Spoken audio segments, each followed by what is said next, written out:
Okay, the binding energy per nucleon is given to you. The binding energy per nucleus versus mass number curve, यानी कि binding energy curve दिया हुआ है for a nuclei is shown in figure WXYZ are 4 nuclei indicated on the curve. यहां पे आपको WXYZ given है.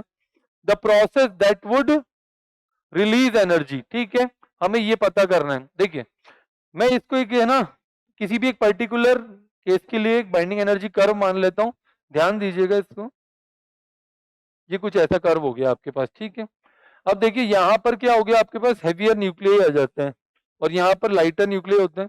तो ये क्या होता है, आपने देखा होगा बीच में स्पाइक्स होते हैं, इन पे छोटे छोटे से स्पाइक्स होते हैं. और वहां पर क्या होता है कि ये जो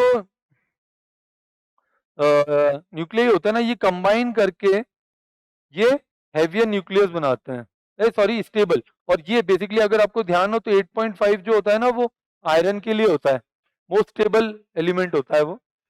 तो उसकी बाइंडिंग एनर्जी मैक्सिमम होती है और वो कितनी होती है 8.5. और यहां पर वो कंबाइन करते हैं और ये जो प्रोसेस होता है इसको हम बोलते हैं फ्यूजन.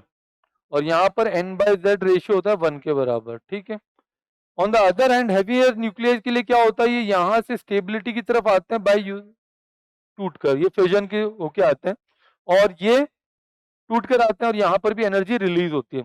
अब हमसे जो क्वेश्चन में गिवन प्रोसेसेस हैं वो बोला है कि y से z, y से 2z की तरफ जाते हैं, जबकि हम क्या बोल रहे हैं कि ये कंबाइन होके ऊपर की तरफ स्टेबिलिटी की तरफ मूव करते हैं. तो इसलिए ए भी गलत हो जाता है. W से हम लोग जाते हैं x और z की तरफ. y बोलता तो शायद सही होता, z की तरफ तो नहीं जाते हैं.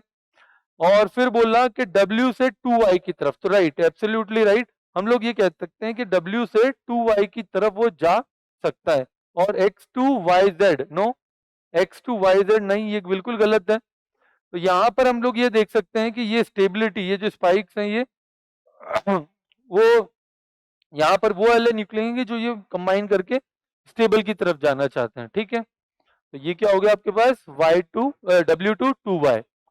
ऑप्शन नंबर सी सही हो जाता है.